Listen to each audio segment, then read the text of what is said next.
ئیسلامی کوردستان کە هەڵبژاردن لە دوای هەڵبژاردن دەنگ و کورسەکانی لە پەرلەمانی کوردستان کەم دەکات لە 4 ساڵی ڕابردوو وەکو تاکە هێزی ئۆپۆزیسیۆن و ناڕازی لە پەرلەمان خۆی ناساند. ئێستا دەیەوێت بەرهەمی ئەو 4 ساڵە ناڕازی ئۆپۆزیسیۆنەی بچنێتەوە. دەیەوێت لە 30 ئەیلول خەڵک دەنگی باتێ و پەرلەمانتارەکانی لە یەکەوە بکات بە 2، 3 و 4 و 5. ژمارەیە کاندیدی بەهێزی لە لیستی بەرەو ئیسلاحی هاوبەش لەگەڵ یەکگرتووی ئیسلامی کوردستانی هەیە. یەکێک لەوان دکتۆر عەبدوڵڵا وەرتی کاندیدی ژمارە 2. مامۆستام کاتت باش. زۆر سپاس. معنەویاتت چۆنە؟ زۆر بەرزە. ئامادەن بۆ هەڵبژاردن؟ بە هەموو هێزێکمانەوە ئامادەین. بزوتنەوەی ئیسلامی لەگەڵ یەکگرتووی ئیسلامی پێکەوە لیستێکتان هەیە.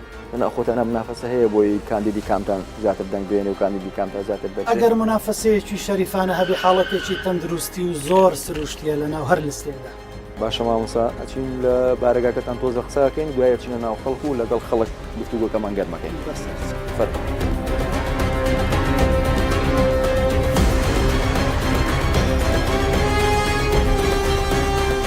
مامۆستا بچووکنەوەی ئیسلامی ئێستا بارودۆخی حیزبیتان چۆنە لە ڕووی جەماوەریەوە لە ڕووی سیاسیەوە ئێستا وەزعتان چۆنە؟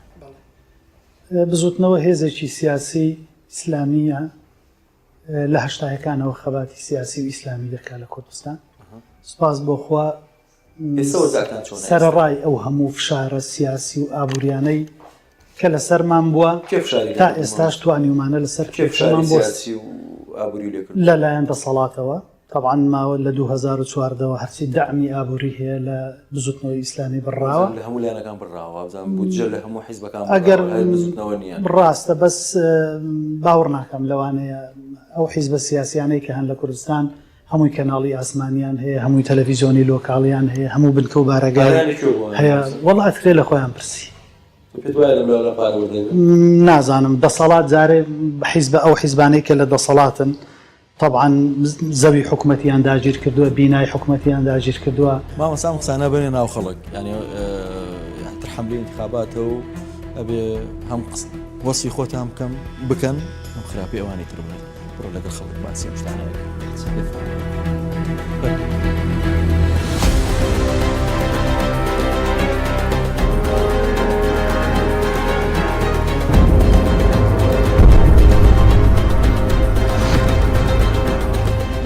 لە پردەشکانی چاچی پێدانە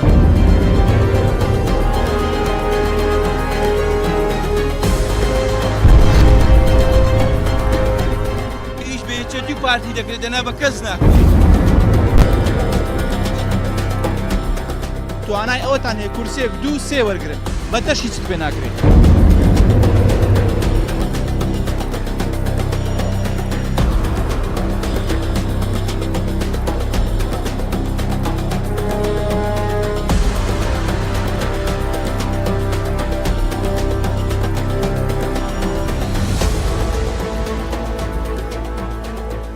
دکتۆر عەبدوڵڵا کێ دەیناسێت دکتۆر عەبدوڵڵا وەرتی؟ کاکە باشن هەموو لایەکتان یەکەم شت ئەمن بەخۆم نا یعنی بۆ هەموو خەڵک یعنی خەڵکەکی زۆر لە هەنگەنجێکی زۆر ئەوە هەمووی بێتەعینە بێئیشە بێ کارە ئەوە خەتای چێیە؟ خەتای حکوومەتە خەتای شێکە خەتای ئەو برادەری ئەسمێنێ دەرەچێ و غەم لەو گەنجانە ناخوە هەمووی کەس بەبیری نامینی هیچ ڕۆژێک دێتە ناو بازار ئەو ڕۆبینی ومانە جارێک کە زەحمەت ببینینەوە ئینشاءڵڵا بزانم تعویزی ئەو گوندانە کەڕما پێتان وەردەگیرێتەوە لە بەغدایە نەخێر شەهیدانتان لە بەغدایە پێوەردەگیرێتەوە نەخێر تعویزی پێشمەرگەتان پێوەردەگیرەوە نەخێر بەس ئەو سەعاتەی کە لە بۆ سەوتەکەی دەگەڕێن دوایە کەس ناتان بیتەوە بمەوازەش ناتانگاتی. من پرۆژەی خۆمان هەیە هەر کەسێک ئەمە چێ بەدەستەوە فەرموو ئەمە چێ بەدەستەوە فەرمووسەیری پرۆژەی دکتۆر عەبدوڵڵا وەرتی کاندیدی ژمارە 2 ئەتوانی بەم خەڵکە بڵێ ئەم پرۆژەیە چیتایە پرۆژەیەکی هەیە داواتان لێکە لەسەر ئەم پرۆژەیە دەنگی پێبن گوێی لێ بگرن بزان چیتایە بزان باشە خراپە من لەوانەیە نەتوانم هەمووی بخوێنەوە هەمووی بخوێنەوە پرۆژەی من یەک لەوانە ئێمە دەمانەوێت ئاینی سەرەکی دەوڵەتی هەرێمی کوردستان ئیسلام بێت لە ئیسلام نەبێت. 2 هەڵوەشاندنەوەی یاسای ترۆر کە لە ژێر ئەو یاسایەدا بە سەدان خەڵک بەڕاستی ئازار دەدرێت یەک دەق خاڵی کتێبابی وە پاشان کارکردن بۆ دامەزراندنی دەرچوانی زانکۆپەی مانگاکان ساڵەهای ساڵە لە 10 ساڵە زیاترە دەرچووی زانکۆپەی مانگاکان دانامەزرێت ئێمە کار دەکەین فشار دەکەین لەسەر لایەنی دەسەڵات بۆ ئەوەی ئەو گەنجە جوانانە چیدی هەتڵەی هەندەران و وڵاتانی دنیا نەبن بۆیە ئەمە لەلایەن پێ جوانەوە نییە ئەگەر ئاوا بێ جوانە ئەم بەرنامەیە جوانە جێبەجێکێ بۆچی بە ئیرادەیەکی بەهێز جێبەجێ دەکرێت نقاطەکانی بەخۆت نییە نقاطەکانی بەرنامە بەخۆت نییە بەخۆتە بەخۆت نییە زۆر بەقوتە زۆر بەخۆتە بریا بە سارد سۆزی ئەوی لە کوردستان هەبیان کوردستان فاصل دەکەم فاصل دەکەم فاصل دەکەم بۆ ڕۆژ نیست ئەم بەرنمەیەکی طبعاً زۆر خاڵی تێدایە من نەمخوێندێتەوە مەجای نەبوو مەجال نەبوو من بیخوێنمەوە بزوتنەوەی ئیسلامی لەسەر ئەم بەرنامەیە بۆ دەنیشتێناگەن هەزاری وەکو تۆ پرۆژیان هەبوو بچوو بە ئاو کەس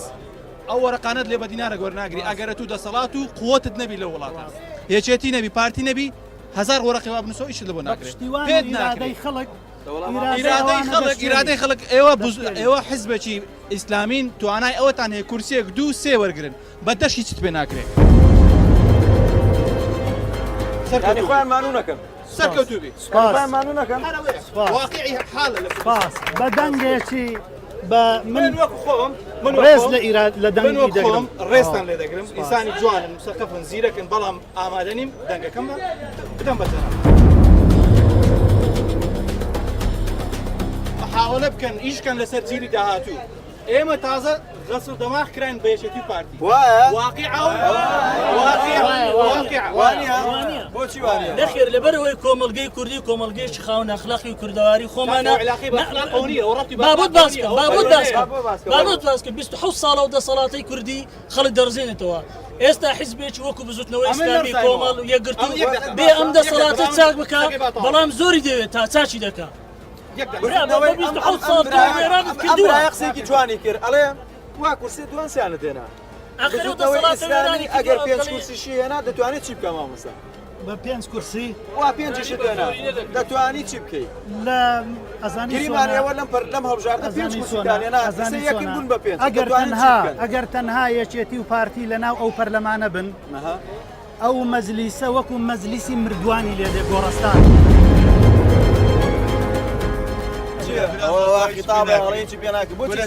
چیان پێکرێت بکەن وەرە هاوکارم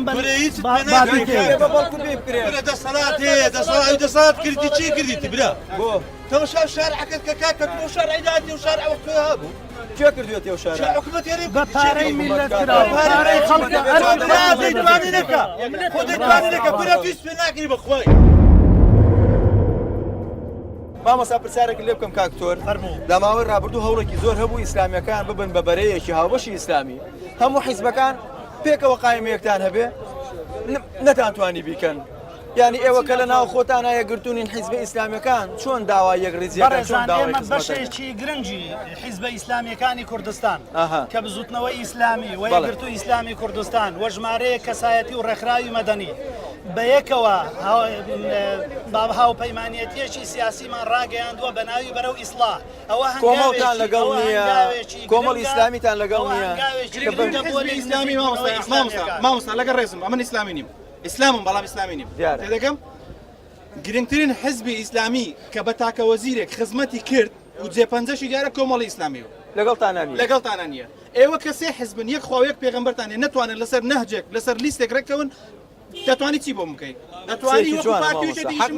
ناتوانن ئێمە پشتگیری و گەنجەکەن خەتای کێیە کە یەک قایمە و یەک لیست و یەک بەرەنین خەتای کێیە ئەوە لە ڕاستیدامە ئیجتیهادێکە بۆ خۆیان دەیکەن لەگەڵ بەیەکەوە دانابەزین ئەمە ئەتوانین لە پەرلەمان یەک بگرینەوە لە پەرلەمانی فراکسیۆنەکانمان یەک بوو هەڵوێستەکانمان یەک بوو لە کۆبوونەوەکانمان یەک پاکێز بەڵام من چەند جار لە پەرلەمان یەک دەگرینەوە بایکۆتی کردو یەکگرتو نهاتۆتە دەرەوە لە یەکگرتو بایکۆتی کردو بزوتنەوە نهاتۆتە لە دەرەوە پەرلەمان یەک دەگرینەوە پشتیوان بەخۆ وا دەکەن پشتیوان بەخۆ دەوروبەری کۆمەلگای کوردستان لە شەڕی داعشیتان کاکە هێزەکانی پێشمەرگەی کوردستان هێزەکانی پێشمەرگەی کوردستان هێزی هەموو خەڵکی کوردستان پشتیوانیمان لێ کردوونە داوامان کرد لە وەزارەتی ئەوقاف پێشمەرگە نا خۆ ناکرێ من چەک دەست دەمێ کوڕی باش من چەک دەست دەمێ ئەمێ لە چوارچێوەی یاسادا بێت لە چوارچێوەی یاسا پێشمەرگەم بە سەدا کەس خۆ بەخشباتۆ لەگەڵ من لە شەڕی داعشە چیتان بۆ پێشمەرگە کرد چۆن پشتیوانی هێزی پێشمەرگەتان کرد دژی داعش لە شەڕی داعش بە فەرمی نامەی فەرمی داوامان لە وەزارەتی پێشمەرگە کرد کە ڕێگامان بدات بە 1300 پێشمەرگەمان هەیە ئێمە کە ئامادەنە ڕێگەمان بدەن لە چوارچێوەی سیستەمی وەزارەتی پێشمەرگە بۆ ئەوەی بستنە بەرەنکانی جەنگ و دیفاع لە کوردستان بکەن بە تەحەداوە دەیڵێن لۆ کابرا سواری سیارەی دەبوو دەچووە خۆبەخشی دەچووە پێشی سیارەی لۆ خەرک دەچوە سەڕی کەرکوچێ دەیگۆتە خەرچی کەرکوچێ بگەڕێنەوە ئەتو نەدەتانی ئایلەی خۆت سوار نانەتەوە ڕلە مکە وەرە بڕۆ پێیجی خۆبەخشی کوردستان ناکولیان ئەمەش دیفاع لە مامۆستاکەین بڕۆ پێیجی خۆبەخشی کوردستان بکەوە بزانە کۆمەڵێک بەرپرسی پارتی ئەندازیاری سەربازی ئێمەیان بردووە لە گوێردا عشان تێک شوان داقتەبی حەزەکەم بڕێ ڤیدیۆکان بینی بەخۆت ئەگەر نەبرد بێ بە هاوان تانکی داعشی تێک نشکان بێ دیارە ئێمە خەباتمان دەکەن بەداخەوە دەڵێن پێشمەرگە هێزەکانی پێشمەرگە هێزەکانی پۆلیس لەو قەیرانە لە بەردەم مزگەوتەکان هەویەکانی خۆیان ڕائەگر داوای یارمەتیان لە خەڵک دەکرد پێشمەرگەیان والێ کردووە لە جادەکان سواڵەکە وحق الراسة أو سي الراسة أجر قصي من ناحقة بل ناحقة ناحقة يا حقة حقة إيش بيجي بارتي لكن أنا بكسنا بس يجي بارتي إبراهيم ودبين إنسان صار يجي بارتي إيشان كده شيء كديتي يجي بارتي لا حكم من بزوتنا وداما وشبكة بزوتنا وداما وشبكة دي قرآن نبغوتي أما وهذا كين وهذا كين سيكر ئەو قەیرانەی دروستکە چێ دروستی کرد وەڵا ئەوانە دروستیان کرد گۆڕان دروستی کرد کۆمەڵ دروستی کرد یەکگرتو دروستی کرد ئەوانە دروستیان کرد چێ دروستی کرد ئەوە ئینسافی تایە یا ئەمە یەکێتی پارتی هیچ پێ ناکرێ لە ناگەڕەکە شیستکە پێیان ناکرێت ناکەن و ناگەڕەکە شیستکە یەکگرتو بین وڵات بنیاد هەموو بێکەوە هەموو بێکەوە ناگرە بەخۆی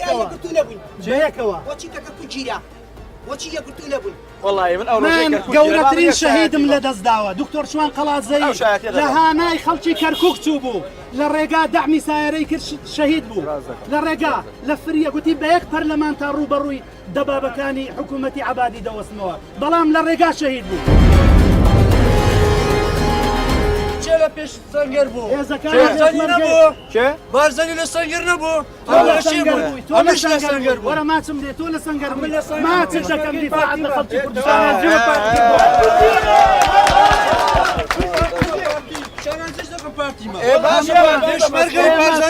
تۆ دیفاعت لە خاکی کوردستان کردووە من ماچم ئەو برینەت ماچەکەم کە پێشمەرگەی بارزانی بە شانازیش منیش خوێنم داوە منیش خوێنمان بۆ کوردستان داوە کەرکوچی فرۆشت چێ کەرکوچ حەقەتەکەی خائینان فرۆشتیان ئەمن بووم هەر کەسێکی خائینە خۆ من لێژنەی تەحقیق نیمە بزانم چێ ئەوانەی کردویانە هەر یەکێکیان ئەوەی تر تۆمەتبار دەکەن تۆ ئەوەی کێ بوو ئەخر بە ئەمن سوال لەوەی دەکەم ئەمن دەرێم سوال لەوەی دەکەم پارتی نایکە خیانەت ناکە پارتی قەت خیانەتی نەکردی پارتی قەت خیانەت ناکە بارزانی بیفرۆش بە کەرکوچی دەبابەکەی نەدەشکان کاک سەنگەر لە کوێشە دەبابشکان لە پردێ لە پردەشکاندی چاچی پێدانە لەگەڵ دکتۆر عەبدوڵاوەفی گاندیدی ژمارە 2 لە لیستی بەرئیسلاح هاتینە کۆتایی بەرنامەی چی دەکەن لەگەڵ کاندیدێکی دیکە و لە شارێکی دیکە دەمانبینەوە لە بەرنامەی چی دەکەن و خواتان لەگەڵ